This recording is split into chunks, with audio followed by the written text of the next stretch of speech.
तो आप क्या मेंटालिटी बना के रखे हुए थे कि क्या कैसे कैसे अप्रोच करें? मैं तो इसमें अपने लाइफ में बोल रहा, हर जगह पे सबसे पहले जो होता है वो जो ब्लॉकेज होता है माइंड में होता है, और कहीं नहीं होता ब्लॉकेज कि मैं ये नहीं कर सकता, जो मेरे पास नहीं था।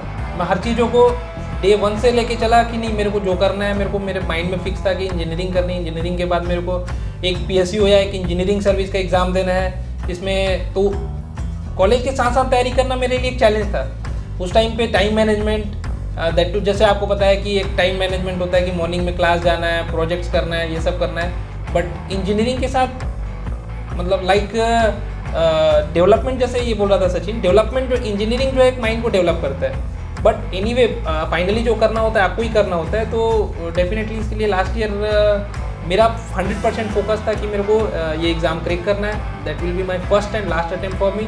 तो मेरा तो सिंगल मोटो था। तो पहला माइंडसेट अपना जो माइंड ब्लॉकेज है उसको हमको हटाना है। उसके साथ तैयारी करने से I don't feel any difficulty कि कुछ नहीं है होता।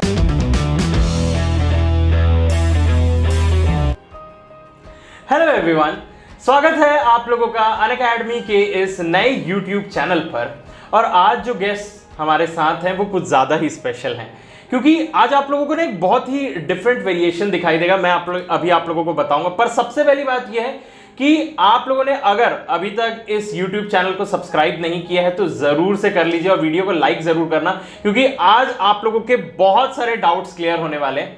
हमारे साथ आज एक मेहमान हैं जो अपना सिलेक्शन एक PSU में करवा चुके हैं थ्रू कैंपस प्लेसमेंट, मतलब इनका बीटेक के थ्रू हुआ है। तो ये अपनी जर्नी को हमारे साथ शेयर करेंगे। और साथ साथ हमारे साथ एक और गेस्ट हैं जिन्होंने गेट के थ्रू PSU में अभी जॉब कर रहे हैं। तो सर, सबसे पहले आप अपने बारे में बताइए। गुड इवनिंग, मेरा नाम सचिन है और मैं बिलोंग करता हूँ राजस्थान से। करंटली मैं भारत पेट्रोलियम में जॉब कर रहा हूँ और मेरा जो ग्रेजुएशन है IIT ISM धनबाद से हुआ है।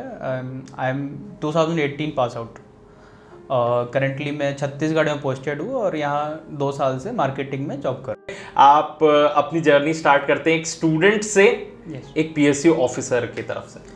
तो जैसे कि मैंने मेरे इंट्रो में बताया कि आई बिलोंग टू राजस्थान, तो राजस्थान में करौली डिस्ट्रिक्ट से बिलोंग करता हूँ। तो 10th क्लास तक मैंने मेरे होम टाउन से पढ़ाई की है और 11th-12th में हमारे होम टाउन के नियर 35 किलोमीटर दूर एक गंगापुर सिटी जगह है, वहाँ पे इंस्टीट्यूट्स है, एक CPS स्कूल है, वहाँ से 11th-12th पढ़ा है और वहाँ से फाउंडेशन की भी तैयारी की है।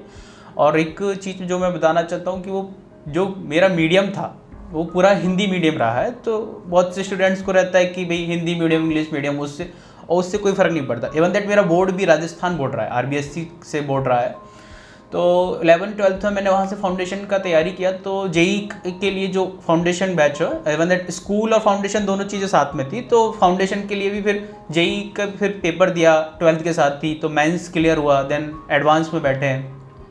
तो वहाँ से मेरा एडवांस भी क्लियर हो गया था, तो उसके थ्रू 12th के साथ ही मेरा एडवांस हो गया था। फिर मैंने IIT ISM धनबाद में मेरे को एडमिशन मिला 12th के साथ। और मेरे को माइनिंग ब्रांच मिली थी इनिशियली, बट एक वहाँ क्राइटेरिया होता है कि आप फर्स्ट ईयर्स में यदि आपकी GPA अच्छी है तो आप ब्रांच चेंज कर सकते हो। तो उसके थ्रू फिर मैंने मैकेनिकल चेंज किया, क्योंकि मेरे को थोड़ा बचपन से था कि मैकेनिकल चीज़ों में थोड़ा, जैसे छोटे मोटे मशीन वगैरह खोलने जुड़ने का बंद हो रहता था, तो मैकेनिकल फिर मैंने ली। तो उसके बाद second year third year final year तो आई प्रिपेयर्ड फॉर, मेरे के दिमाग में एक था कि PSUs में मतलब रहता ही है कि एक PSUs में अच्छी वो है, पैकेजेस भी PSUs के ठीक है। तो कोर ब्रांच जो मैकेनिकल में होके, तो गेट के लिए भी मैंने थोड़ा पढ़ना शुरू किया था। फाइनल ईयर में थोड़ा मैंने अगस्त सितंबर से। तो फिर कैंपस भी ISM धनबाद में कैंपस में भी अच्छी कंपनियां आती हैं। तो मेरा एक फ़ायदा ये हुआ कि गेट के लिए तैयारी करने से मेरा टेक्निकल थोड़ा स्ट्रांग हो गया। मतलब कॉलेज में भी पढ़ाई होती है, बट जब एक साथ आप सारे सब्जेक्ट्स को पढ़ते हो ना, तो आपको एक ओवरव्यू सब्जेक्ट का, प्रॉपर मैकेनिकल का आपको ओवरव्यू आ जाता है। तो वहाँ से थोड़ा टेक्निकल स्ट्रांग हो गया। बाकी HR की चीज़ें हैं, इंटरव्यू से रिलेटेड, ग्रुप डिस्कशन से रिलेटेड चीज़ें हैं, थोड़ा इंटरनेट से कुछ आपस में ग्रुप डिस्कशन वगैरह करके वो सब चीज़ों से किया। तो फिर कैंपस में भारत पेट्रोलियम आया था, तो मैंने फिर BPCL में इंटरव्यू दिया। और BPCL में मतलब BPCL का प्रॉपर स्टेज होता है, ग्रुप डिस्कशन होता है, टेक्निकल इंटरव्यू होता है, HR इंटरव्यू होता है। तो वो स्क्रीनिंग प्रॉपर तो वहाँ से मेरा भारत पेट्रोलियम में सिलेक्शन हुआ है। उसके बाद हम लोगों की नेक्स्ट उसी ईयर में ज्वाइनिंग मिली थी, इनिशियली मुंबई में। देन मेरा 1 महीने बाद मेरे को पोस्टिंग लोकेशन मिल गया था भारत बिलासपुर छत्तीसगढ़। तो currently I am working here. Very good sir, मतलब बहुत अच्छा लग रहा है आपका पूरा ये जर्नी देख के कि कहाँ से आप ट्रांसफॉर्म हुए। इसको हम लोग और अच्छे से देखेंगे, पर सर आपके बारे में कुछ अच्छे से। मैं बेसिकली छत्तीसगढ़ से ही हूँ। मेरा पढ़ाई स्कूल से लेके 12th तक के मैंने सरस्वती शिशु मंदिर से पढ़ी है। और ख़ास बात बताना चाहता हूँ, मैं हिंदी मीडियम से बिलोंग करता हूँ और मेरे को प्राउड फील होता है। और मैं आप सभी लोगों को ये बताना चाहूँगा कि हिंदी मीडियम जस्ट एक मोड होता है आपको ऊपर क्वालिफाई कराने के लिए। कभी आप इंग्लिश मीडियम से नहीं है, ये सब कभी भी गिल्ट फील मत कीजिएगा। 12th क्लास में मैंने एक अच्छा मार्क्स स्कोर किया था, 90% स्कोर किया था। उसके बाद तैयारी किया इंजीनियरिंग के लिए। इंजीनियरिंग की तैयारी में मैं फेल हो गया था JEE में। तो उस समय मेरे को अपसेट हुआ कि मैं आगे कुछ कर पाऊँगा नहीं कर पाऊँगा, बट अपने हौसले को बनाए हुए फिर से PET का तैयारी किया। और PET का तैयारी के थ्रू मेरे को शंकराचार्य कॉलेज मिला। एक प्राइवेट कॉलेज है, लोगों का एक्सपेक्टेशन होता है एक प्राइवेट कॉलेज है, हाउ इट विल बी। तो मैं बताना चाहूँगा प्राइवेट कॉलेज और ऐसा कुछ विशेष अंतर नहीं होता। इट्स अप टू यू कि आप अपने आप को कितना एक्सप्लोर करते हो कॉलेज में और कितने अच्छे से पढ़ाई करते हो। सो मैंने इंजीनियरिंग किया, मैकेनिकल इंजीनियरिंग शंकराचार्य कॉलेज से। उसके बाद इंजीनियरिंग के साथ साथ मैंने गेट की तैयारी की 4th ईयर में। और वो भी गेट की तैयारी के लिए मैंने रायपुर शहर को चुना था, जो वहाँ से 45 किलोमीटर दूर था। सो एक अलग टफ टाइम था वो, जब मॉर्निंग में सुबह उठ के हमको कोचिंग के लिए जाना है, 45 किलोमीटर ट्रेन में ट्रैवल करके कोचिंग पढ़ के फिर हमको वापस आना है, फिर कॉलेज जाना है। कॉलेज में टाइमली प्रोजेक्ट्स कंप्लीट करने हैं, अच्छे सब्जेक्ट अच्छे मार्क्स स्कोर करना है, गेट का तैयारी करना है, एक ओवरव्यू मैकेनिकल का क्या होता है वो हमको समझना है। उन सब चीज़ों को हैंडल करते हुए मैंने गेट का एग्ज़ाम दिया था। और गेट का एग्ज़ाम मैंने ये सोचा था do and die, it will be for me, it will be do and die. मैं एक बार में करूँगा और सब कुछ करूँगा।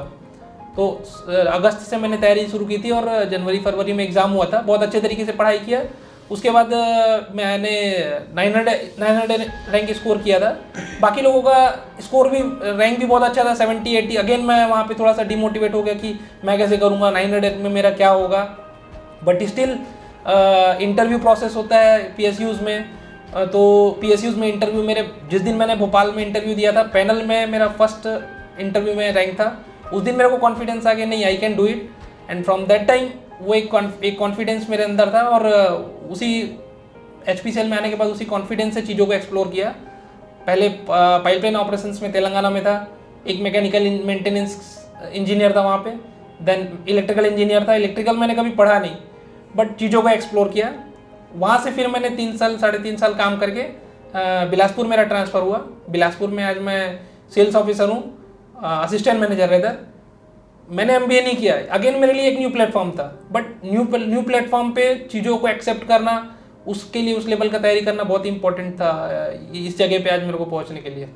मेरे को बहुत इंस्पायरिंग लग रहा है सर आज का जर्नी, मैं आपको कहूँ ना, क्योंकि कई स्टूडेंट्स होते हैं जो इस बात को बोलते रहते हैं कि सर मैं हिंदी मीडियम से हूँ, मुझे उतने अच्छे से अंग्रेज़ी नहीं आती है, मुझे बुक समझ में नहीं आते हैं कि कैसे समझे जाएं, क्या किया जाए। पर आप लोग एक लाइव एग्जाम्पल हैं जो इस मिथ को क्रैक करते हैं कि यार ऐसा कुछ नहीं है। अगर आप मेहनत करने के लिए तैयार हैं तो आप सब कुछ कर सकते हैं। और सबसे बड़ी बात यहाँ पर यह है ना कि आप लोगों ने ये सारी चीज़ें कॉलेज के साथ साथ की है, कोई ड्रॉप नहीं है, कोई ड्रॉप नहीं है। तो ये वैरायटी आज हम लोग आपके लिए लेके आए हैं। बहुत सारे क्वेश्चंस हैं। आप लोगों को भी कभी कुछ लगे कि आपका कोई स्पेसिफिक क्वेश्चन है तो आप लोग कमेंट में बताइए हमें, ताकि हम लोग अपने नेक्स्ट जो गेस्ट आएंगे उनसे हम लोग ये सारी क्वेश्चंस पूछ सकें। तो आज के लिए सबसे पहले सर, जैसे आप कॉलेज में पहुंच गए हो, आपने सोचा है कि आपको अच्छा एक जॉब क्रैक करना है, आप दोनों चीज़ों को कैसे मैनेज करते हैं? क्योंकि यहाँ पे स्टूडेंट्स, मैं जब पढ़ाता हूँ तो एक ही बात बोलते रहते हैं, सर बहुत सारा वर्कलोड है, हम लोगों का असाइनमेंट करना है, प्रोजेक्ट करना है, हर एक चीज़ रहती है। तो आप लोग इसको मैनेज करते थे? क्या माइंडसेट तैयार करके रखे रहते थे? क्या क्या चैलेंजेस आते थे इसके बारे में? देखिए, कॉलेज एक्चुअली होता क्या है, एक ग्रूमिंग है। एक मतलब कि कॉलेज में आपका मेंटली डेवलपमेंट होता है, आपका फिजिकली डेवलपमेंट भी होता है। और कॉलेजेस में आपको अलग अलग डाइवर्सिटी बहुत ज़्यादा मिलेगा। मतलब यदि थोड़ा मतलब कि बहुत सी जगह से लोग आते हैं, कोई अलग रीजन से, इवन दैट कोई साउथ से आएगा, कोई नॉर्थ ईस्ट से आएगा, कोई नॉर्थ से मिलेगा, आपको अलग अलग जगह से लोग मिलते हैं। तो आपको पर्सपेक्टिव एक प्रॉपर डेवलपमेंट होता है। तो ऐसा नहीं है कि आप देखिए इंजीनियरिंग का जो सिलेबस है तो क्या है, रिक्रूटमेंट तो फाइनल ईयर में होता है जो भी है आपको, या फिर जो भी जॉब होगी फाइनल ईयर आपको 4 साल तो पढ़ना ही है, इंजीनियरिंग तो करना ही है। तो जो सब्जेक्ट है जो गो थ्रू है आप उसके थ्रू जाओगे तो आप यदि उन चीज़ों को ही अच्छे से करोगे तो एक प्रॉपर डेवलपमेंट होता है ओवरऑल। और कंपनियां क्या चीज़ देखती है, यही चीज़ कि भाई आपने एकेडमिक्स कैसी है, आपको थोड़ा नॉलेज कैसा है ओवरऑल, तो ये सब चीज़ें मैटर करती है। ऐसा नहीं है कि आपको किसी जॉब के लिए अलग से कुछ करना है, आप जो चीज़ें कर रहे हो उनको ही अच्छे से करो, एक बेसिक ये है। बाकी ओवरऑल जब आप लास्ट में जैसे गेट की तैयारी, जैसे आपने 3rd ईयर में जाके मान लीजिए गेट के PSU गेट के लिए तैयारी चालू की, तो आपको फिर वहाँ से एक थोड़ा गेन करना कि भाई सब्जेक्ट के बारे में चीज़ें पता करना। दूसरा कि फिर वहाँ पे आप डेवलप थोड़ा HR से रिलेटेड चीज़ें हैं, जैसे ग्रुप डिस्कशन से रिलेटेड चीज़ें, हाउ कैसे आप HR रिलेटेड क्वेश्चंस को काउंटर करेंगे, वो सब चीज़ें आप थोड़ा सीखिए। बाकी जो एकेडमिक्स है उसको आप अच्छे से करोगे तो ऐसा कुछ नहीं है कि कुछ अलग से करना है आपको। ये बहुत सही है, मतलब ये बहाने ना बनाएं हाँ। कि कैसे दोनों को मैनेज किया जाए। अरे सब्जेक्ट्स वही हैं, आप दोनों को साथ साथ में कर सकते हैं। तो ये चीज़ आपने बहुत अच्छे से इसका इस्तेमाल करते हुए पेपर को निकाला है।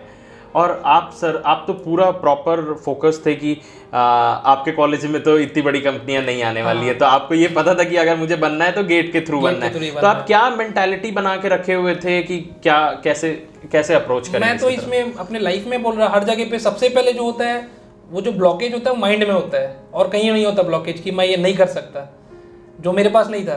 मैं हर चीज़ों को Day 1 से लेके चला कि नहीं, मेरे को जो करना है, मेरे को मेरे माइंड में फिक्स था कि इंजीनियरिंग करनी है। इंजीनियरिंग के बाद मेरे को एक PSU या एक इंजीनियरिंग सर्विस का एग्ज़ाम देना है, जिसमें तो कॉलेज के साथ साथ तैयारी करना मेरे लिए एक चैलेंज था। उस टाइम पे टाइम मैनेजमेंट, दैट टू, जैसे आपको पता है कि एक टाइम मैनेजमेंट होता है कि मॉर्निंग में क्लास जाना है, प्रोजेक्ट्स करना है, ये सब करना है। बट इंजीनियरिंग के साथ मतलब लाइक डेवलपमेंट, जैसे ये बोल रहा था सचिन, डेवलपमेंट जो इंजीनियरिंग जो है एक माइंड को डेवलप करता है। बट एनीवे फाइनली जो करना होता है आपको ही करना होता है। तो डेफिनेटली इसके लिए लास्ट ईयर मेरा 100% फोकस था कि मेरे को ये एग्ज़ाम क्रैक करना है। That will be my first and last attempt for me. तो मेरा तो सिंगल मोटो था, तो पहला माइंडसेट अपना जो माइंड ब्लॉकेज है उसको हमको हटाना है। उसके साथ तैयारी करने से I don't feel any difficulty कि कुछ नहीं होता। तो जैसे आपको मैं बोलूँगा कि कॉलेज में आपको ऐसा कुछ प्रॉब्लम नहीं आता था, प्रोजेक्ट भी करना है, ये भी करना है, तो और तैयारी भी करनी है, तो इस चीज़ को कैसे बैलेंस करते थे?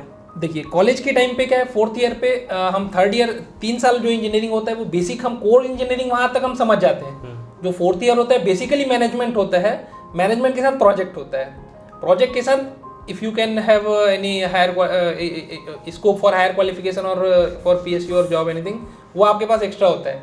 तो जो बेसिक इंजीनियरिंग है वो तो मैंने 3 साल सीख ली थी, जिसको मैं 4th ईयर विथ मैनेजमेंट एक एग्ज़ाम देने वाला था जिसका नाम था गेट मेरे लिए। तो मेरे लिए मैनेजमेंट करना था बेसिकली टाइम मैनेजमेंट, कि मेरे को कॉलेज जाना है, कॉलेज के साथ ये जाना है। तो अपने लास्ट ईयर जो है मैं दूसरे चीज़ों से फोकस हटा के टाइमली एकदम शेड्यूल के साथ अपने को पढ़ाई करना है, ये सब चीज़ों को मैंने किया। उसके साथ मैंने ये एग्ज़ाम क्लियर किया है। एक्स्ट्रा मैंने कुछ भी नहीं किया, 3 साल मैंने जो किया था उसको रिफाइन किया 4th year with management courses, उसके साथ मेरा ये सिलेक्शन हुआ था। बहुत सही सर। मतलब मैं सबसे बड़ी बात जो आप दोनों के मैं देख के बोल सकता हूँ ना कि आप लोग टाइम मैनेजर तो बहुत सही हो, कि आप अपने चीज़ों को अच्छे से मैनेज कर सके, कॉलेज का और यहाँ पर का। तो इसी के साथ एक क्वेश्चन आता है, जैसे अब आप लोग एक PSU ऑफिसर बन चुके हैं, तो आप लोगों का वर्क लाइफ बैलेंस कैसा रहता है? दिन भर काम, उसके बाद क्या क्या चीज़ें होती हैं, इस चीज़ों को कैसे मैनेज करते हैं आप? जैसे आप वर्क लाइफ बैलेंस के बारे में बात कर रहे हैं, तो ऐसा नहीं है कि आपको बहुत ज़्यादा काम है और ये भी नहीं है कि कुछ काम नहीं है, काम है बट आप और भी चीज़ें कर सकते हो। जैसे कि आपको मान लीजिए और फ्यूचर और कोई चीज़ प्रिपेयर करना है तो आप वो भी चीज़ ऐसे कर सकते हो। ऐसा नहीं है कि आपको समय नहीं मिलेगा, समय मिलता है, वीकेंड्स मिलते हैं आपको। बाकी आपको अपनी हॉबी परस्यू करनी है तो वो आप कर सकते हो। आपको एथलेटिक्स रिलेटेड कुछ करना है, आपको कोई गेम में है तो वो सब चीज़ें कर सकते हैं। ऐसा नहीं है, दोनों चीज़ें बैलेंस हैं, बैलेंस वे में काम होता है। कभी कभी हो सकता है कि आपको थोड़ा वर्क प्रेशर आए, किसी चीज़ रिलेटेड, टारगेट रिलेटेड कुछ चीज़ें मिलती हैं कि भाई एक चीज़ करनी है तो वहाँ करना होगा, तो बट उससे रिलेटेड फिर आपको थोड़ा स्पेस भी मिलता है। ऐसा नहीं है कि एक साथ आपको भाई एकदम दबा दिया जाएगा, ऐसा नहीं है। हो सकता है पर्टिकुलर टाइम में आपको ज़्यादा काम मिले बट उसके बाद आपको स्पेस भी मिलता है, तो ऐसा नहीं है, वर्क लाइफ बैलेंस है, दोनों चीज़ें। आप सर कैसे मैनेज करते हैं? देखिए मैं बोलना चाहूँगा PSU में जैसे मेरा 6 साल का एक्सपीरियंस है आज, तो बेसिकली हम काम करते हैं एज अ मैनेजर। हमको काम करना नहीं है, हमको काम कराना है दूसरों से। बिल्कुल। किस तरीके से अच्छे से हम मैनेज करके कामों को कंप्लीट करते हैं, टाइमली टारगेट को पूरा करते हैं, ये सब चीज़ें होती है। तो बेसिकली मैनेजमेंट हमारा काम होता है। और जो बोलते हैं कि माइंड ब्लॉक, बोलते हैं कि PSU में रहते हैं, मेरे को टाइम नहीं मिल पाता, मैं इंजीनियरिंग सर्विस की तैयारी करना चाह रहा हूँ UPSC बट नहीं कर पा रहा, तो ये बेसिकली माइंड ब्लॉकेज है। हमारे पास अपने लाइफ को मैनेज करने के लिए टाइम है। यदि हम अपने टाइम को मैनेज करते हैं सुबह से शाम तक के अपने काम के लिए, तो डेफिनेटली आफ्टर 5:30 हम फ्री होते हैं अपने हॉबीज़ को पूरा करने के लिए, या एक्स्ट्रा कुछ हमारा फ्यूचर में हम प्लान करते हैं पढ़ाई करने का या UPSC की तैयारी करने का, वो हमारे पास टाइम्स होता है। उसके अलावा वीकेंड्स भी हमको मिलते हैं। वीकेंड्स में तो हम डेफिनेटली एक कोर प्लान कर सकते हैं 8 घंटे या 10 घंटे का, जिस समय हम पढ़ाई का प्लान करके आगे कुछ कर सकें। तो स्कोप वर्क लाइफ बैलेंस तो काफ़ी अच्छा है PSU में। I don't feel any difficulty की वर्क लाइफ कुछ प्रॉब्लम आती है हमको। नहीं, ये मैं क्वेश्चन बेसिकली इसलिए पूछा ना, कई बार क्या होता है कि एक मिथ फैला हुआ रहता है कि प्राइवेट में बिल्कुल दिन रात रगड़ रहे हैं, सुबह से 12 घंटा काम करा रहे हैं, आप एक्स्ट्रा कुछ नहीं कर सकते। पर आप लोग PSU में आप लोग कैसे अपने आप को सेल्फ डेवलप कर सकते हैं, एक PSU में आने के बाद इसके बारे में था। तो ये बात मेरे को बहुत अच्छे से पता चल गई। मैं इसमें एक पॉइंट और ऐड करना चाहूँगा। जैसे आपने बोला, जनरली कोई भी ऑर्गेनाइजेशन या प्लांट, जैसे कोई बड़ी PSU है कुछ है, तो उसमें 2 तरह की जनरली जॉब्स रहती है। तो एक मार्केटिंग रहेगा, या फिर जैसे जहाँ इक्विपमेंट्स बनते हैं जो भी है, तो एक मैन्युफैक्चरिंग से रिलेटेड रहता है, प्लांट्स या वो रहते हैं, ऑपरेशंस बोलते हैं उसको। तो ऑपरेशंस में रहेगा आपकी 8 आवर्स की 9 आवर्स की जॉब रहेगी, तो आपके उसके बाद आपके पास कोई रेस्पॉन्सिबिलिटी नहीं है, आप यू आर फ्री, तो आप उस टाइम में कर सकते हो। मार्केटिंग में हो सकता है कि आपके पास ऐसा नहीं है कि कोई टाइम बाउंडेशन नहीं है कि कब काम करना है, बट ये है कि आपको फिक्स टारगेट है, आप कितना इफिशिएंटली उसको काम को करते हैं। तो डिपेंड ऑन यू कि आप कितने जल्दी काम को खत्म कर सकते हो। तो ऐसा नहीं है कि भाई आपको उतना काम है उसको ऑक्यूपाई रहना है, आप पे डिपेंड करता है। ऑपरेशंस में आपको 8 आवर्स की जॉब करनी है, उसके बाद आप फ्री हो। मार्केटिंग में आप हो सकता है आपके पास कोई टाइम वो नहीं है, कभी भी काम आ सकता है, लेकिन आप कितना इफेक्टिवली उसको यूटिलाइज काम करके उसको टाइम को बाकी को यूटिलाइज करना चाहो, वो चीज़। मतलब वही है कि सब कुछ माइंड ब्लॉकेज ही है। ये एक बार में आप कंसाइज अगर लेके आते हैं। कुछ और क्वेश्चंस मैंने प्रिपेयर करके रखे हैं आपके लिए, जैसे बीटेक के थ्रू PSU जाने में और मतलब गेट के थ्रू एमटेक जाने में, आप कैंपस के थ्रू हुए हैं, आप गेट के थ्रू हुए हैं, तो इसमें कुछ फ़र्क रहता है क्या कि उसके लिए अलग से प्रिपेयर करना पड़े, या फिर आपके लिए अलग से कुछ पैकेजेस वगैरह रहते हैं, पर्क्स वगैरह रहते हैं, कि इसके बारे में क्या बताएंगे? देखिए, ऐसा कुछ नहीं है, रिक्रूटमेंट प्रोसेस होता है हर कंपनी का। कंपनीज कैंपस से भी लेती हैं, कंपनीज जो गेट होता है उसके थ्रू भी लेती हैं। जैसे मैं तो भारत पेट्रोलियम का एग्जांपल देता हूँ, कैंपस से भी हमारे बैच में कैंपस से भी लोग आए हैं, गेट के थ्रू भी लोग आए, तो कोई डिफरेंस नहीं है, सब सेम प्लेटफॉर्म पे हैं। एक बार जब भारत ऑर्गेनाइजेशन आ जाने के बाद उसके बाद उनको अलग अलग डिविजन्स अलॉट होते हैं। बाकी इनिशियली जैसे आप पूछ रहे हो कि कैसे क्या है, तो आपका एक ये है कि गेट के थ्रू मतलब कॉलेज का ये नहीं है, उसमें कोई वो नहीं है, बट कैंपस में कॉलेज थोड़ा कंपनी अच्छे कॉलेजों में जाती है उसमें जब, बट लेकिन गेट में क्या है कि भाई कोई नॉर्मल कॉलेज भी है तो वो बंदा भी गेट में अच्छा स्कोर करके ये की चीज़ कर सकता है, बट हर किसी कॉलेज में कैंपस प्लेसमेंट वाला अपॉर्चुनिटी नहीं रहता, तो वो एक चीज़ वो है। ये मतलब मेरे को ऐसा लगता है ना कि गेट एक बहुत अच्छी अपॉर्चुनिटी देता है आप लोगों को, प्लेटफॉर्म प्रोवाइड करता है हर किसी को, this is open for all. और वो भी फेयर। Yes, fair. मैं इसके पॉइंट से एकदम सहमत हूँ। आपको जैसे पहले बताया कि एक प्राइवेट कॉलेज से मैंने पढ़ाई की है, प्राइवेट कॉलेज में पढ़ना और एक IIT कॉलेज से पढ़ना, दोनों में बहुत डिफरेंस होता है। तो मेरे लिए तो एक ही ऑप्शन था कि मेरे को अपने आप को यदि निखारना है, अपने आप को यदि दिखाना है कुछ बन के, तो मेरे लिए गेट ही एक प्लेटफॉर्म था। तो मैं गेट टेक्निकल मेरा फेवरेट भी था और गेट एक उसके लिए एक प्लेटफॉर्म था, तो मैंने उसके लिए बराबर तैयारी की है और उसके थ्रू मेरा सिलेक्शन हुआ है। और गेट, और आपको बता दूं, कैंपस और गेट रिक्रूटमेंट में कोई भी डिफरेंस नहीं आता एक PSU में काम करने के लिए। एक जस्ट एक प्लेटफॉर्म होता है, कैंपस एक प्लेटफॉर्म है। इन माई केस कैंपस प्लेटफॉर्म नहीं था, बिकॉज एक प्राइवेट कॉलेज से था, तो मैंने गेट के थ्रू एक PSU ज्वाइन किया है।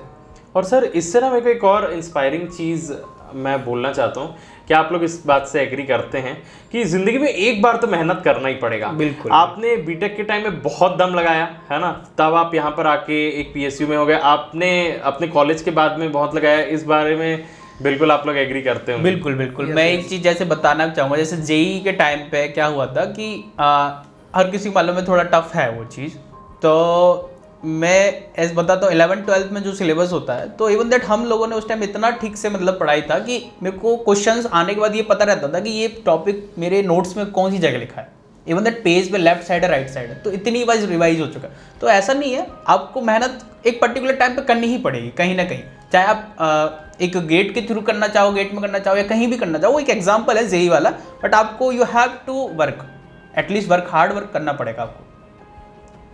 आपके लिए एक बार पढ़ाई करना, बेसिकली बुक्स को जो बोलते हैं एक बार पढ़ना जरूरी है किसी भी एग्जाम में सेलेक्ट होने के लिए, बट ये है कि टाइम, आप करेक्ट टाइम पे उस बुक को पढ़ लो तो आप सही टाइम पे सही जगह पहुंच जाओगे। तो हमने उसी अपॉर्चुनिटी को यूटिलाइज किया है कि टाइमली हमने बुक्स को प्रॉपरली सही जगह पे सही टाइम पे पढ़ा, और आज इसका एग्जाम, गेट के एग्जाम के सिलेक्शन के थ्रू PSU में आया है। ये बहुत सही है सर, मतलब इतनी सारी चीज़ें हम लोगों को जानने के लिए मिल रही है ना। मैं आपसे और कुछ डिटेल में पूछना चाहूँगा कि जैसे आप लोगों का इंटरव्यू हुआ होगा, है ना, तो इंटरव्यू में क्या क्या चीज़ें देखी जाती है, आपके समय पे क्या रहता है, आपके लिए क्या रहता है, किस टाइप के क्वेश्चंस आपसे पूछे जाते हैं, आप लोगों ने अपने इंटरव्यू प्रोसेस से क्या क्या चीज़ों को सीखा, अगर कहीं फेल भी हुए तो आपने उनसे क्या चीज़ें सीखी हैं, ये आप बताइए।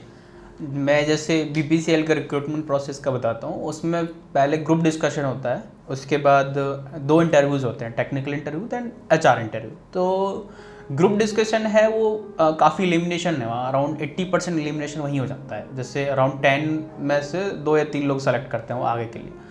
तो वो ग्रुप डिस्कशन बहुत मैटर करता है कि आप किस तरह से, और ग्रुप डिस्कशन में एक ये चीज़ है कि आप वैलिड पॉइंट्स रख रहे हो, बाकी लोगों को मौका दे रहे हो बोलने के लिए, ठीक है, एक एज ए टीम आप वर्क कर रहे हो, तो वो चीज़ें मैटर करती है। टेक्निकल इंटरव्यू होता है जैसे मान लीजिए, तो फिर टेक्निकल में आपको ऐसा नहीं है कि बहुत डीप में पूछा जाएगा, बट बेसिक चीज़ें आपको एटलीस्ट पता होनी चाहिए। जैसे आपकी स्ट्रीम मान लो मैकेनिकल है तो आपको इंजन से रिलेटेड चीज़ें पता होनी चाहिए, ठीक है, आपको थर्मोडाइनमिक्स के बारे में जो बेसिक चीज़ें हैं वो चीज़ें पता होनी चाहिए। तो ये सब है। बाकी HR इंटरव्यू जब होगा तो HR इंटरव्यू में पूछेंगे आपसे, पर्सनैलिटी के बारे में चीज़ें पूछी जाएगी, आपकी हॉबीज़ के बारे में चीज़ें पूछी जाएंगी, बिलोंगिंग्स के बारे में, आप जैसे मान लीजिए राजस्थान से बिलोंग करते हैं, राजस्थान के बारे में कोई फेमस चीज़ वो पूछ सकते हैं। तो ऐसे है।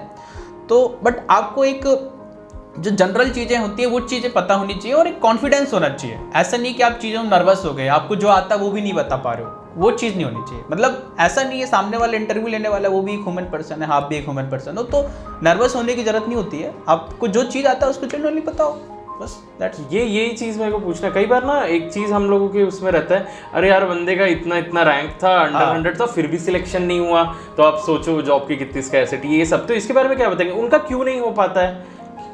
इसमें एक पॉइंट है कि देखिए जैसे 100 रैंक आया, ऑब्वियसली उसमें टैलेंट तो है, ऐसा तो नहीं है कि टैलेंट नहीं है।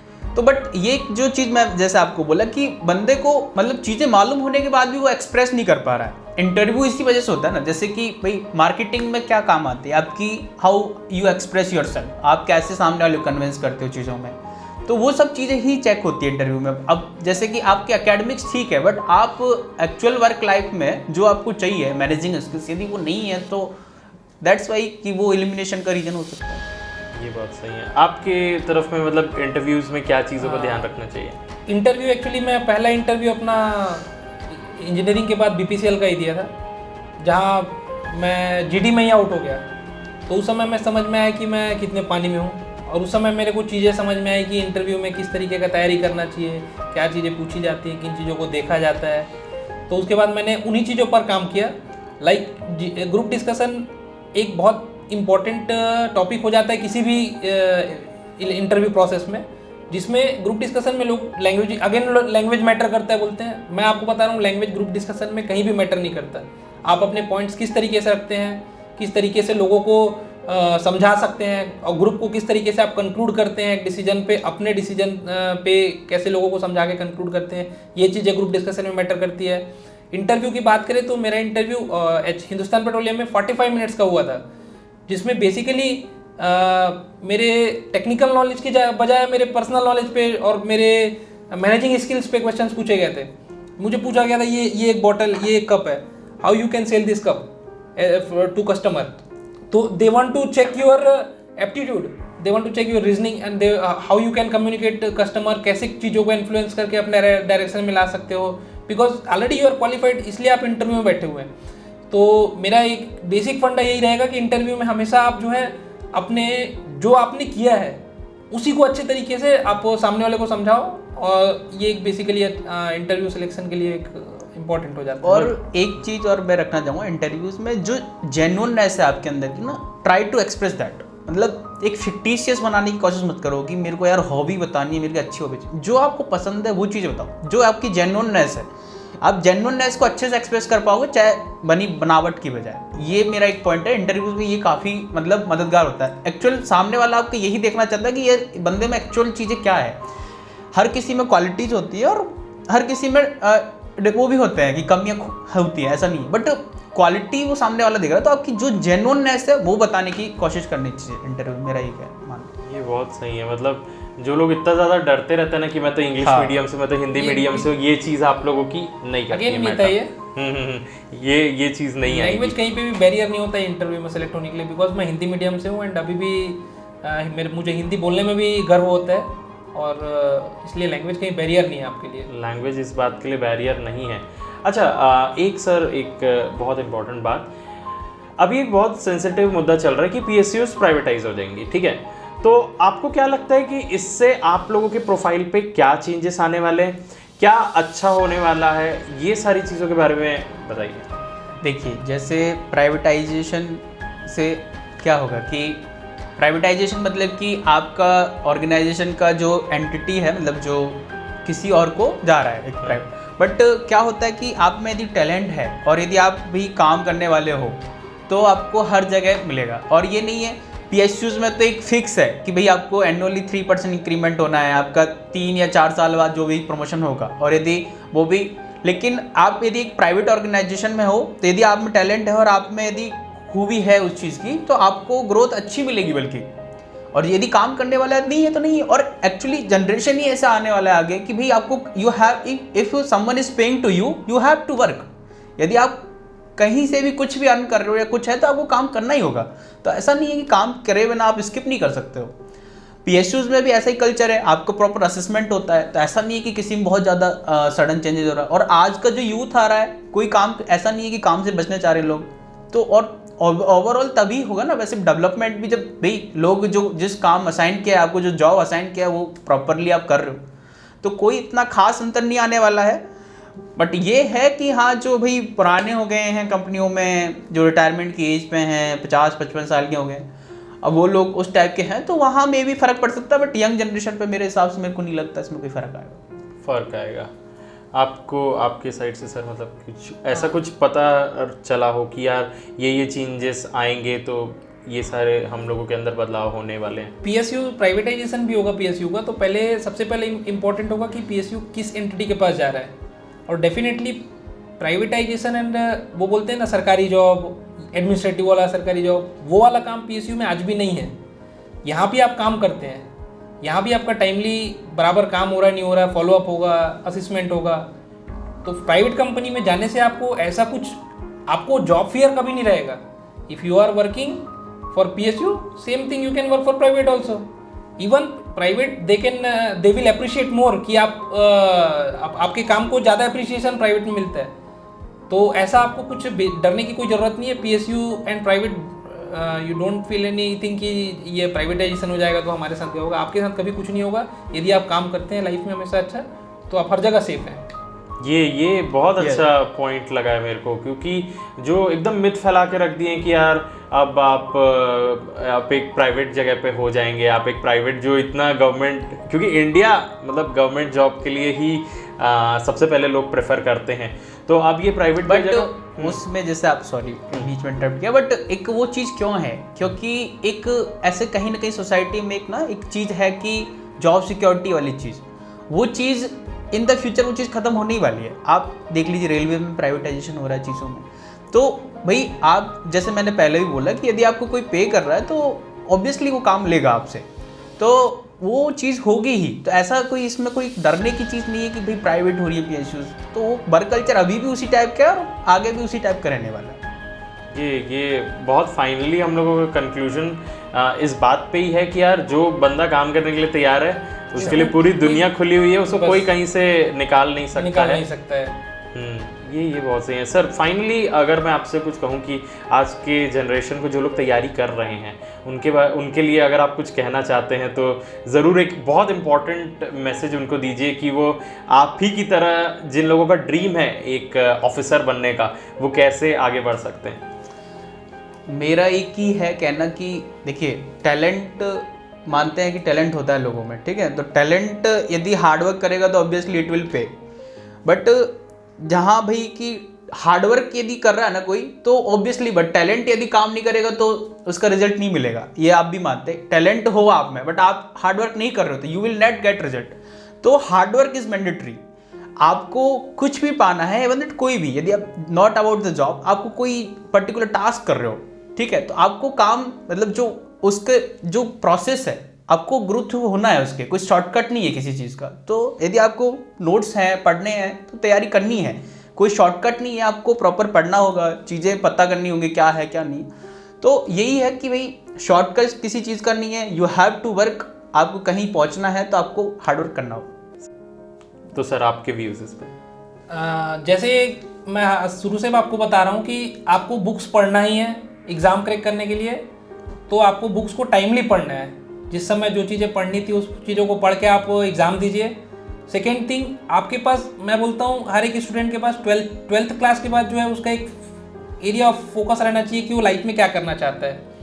ऐसा नहीं कि मैं इंजीनियर भी बन जाऊँ, मैं डॉक्टर भी बन जाऊँ, मैं ये भी बन जाऊँ, बैंक में भी काम कर लूँ, तो इससे कभी नहीं होता सिलेक्शन। आपका एक फोकस होना चाहिए एटलीस्ट ट्वेल्थ क्लास के बाद या ग्रेजुएशन के बाद, तो आपको पक्का पता होना चाहिए कि आप क्या करने वाले हैं, और उस डायरेक्शन में hard work, that to hard work on time.